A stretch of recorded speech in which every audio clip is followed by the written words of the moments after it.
ការពិតច្បាប់ចេញមកនេះគឺដើម្បីទី1តកតងជាមួយនឹងការ improve transparency តកតងជាមួយនឹងការដឹកជញ្ជូនព្រោះអាចនិយាយបានថាប្រទេសកម្ពុជាឥឡូវក៏មានការ export ច្រើនហើយក៏មាន import activity ច្រើនដែរទៅហ្នឹងហើយត្រូវអូនច្បាប់ហ្នឹងព្យាយាមធ្វើម៉េចក៏ដោយឲ្យការអនុវត្តហ្នឹងកាន់តែប្រសើរជាងមុនដោយសារច្បាប់ពីមុនមកគាត់មិនទាន់បាន focus ទៅលើចំណុចមួយហ្នឹង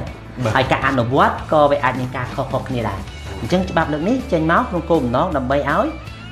អ្នករកស៊ីទៅលើផ្នែកហ្នឹងផ្នែកការដឹកជញ្ជូនទំនិញនិងការដោះស្រាយនឹងការធ្វើឲ្យទំនិញទៅដល់ឃ្លាំងអតិថិជនហ្នឹងគាត់ត្រូវជាប់ពន្ធអីខ្លះបាទអរគុណច្រើនបងសម្រាប់ការបន្ថែមមិញបងបន្តទៅទៀត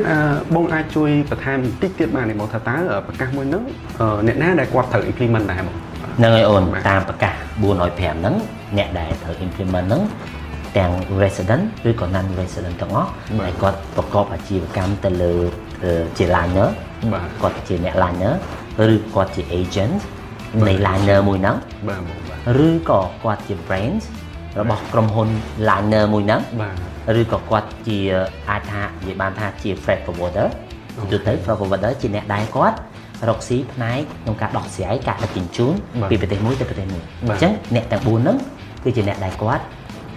ត្រូវបានច្បាប់គ្រប់ហ្នឹងហើយបងអញ្ចឹង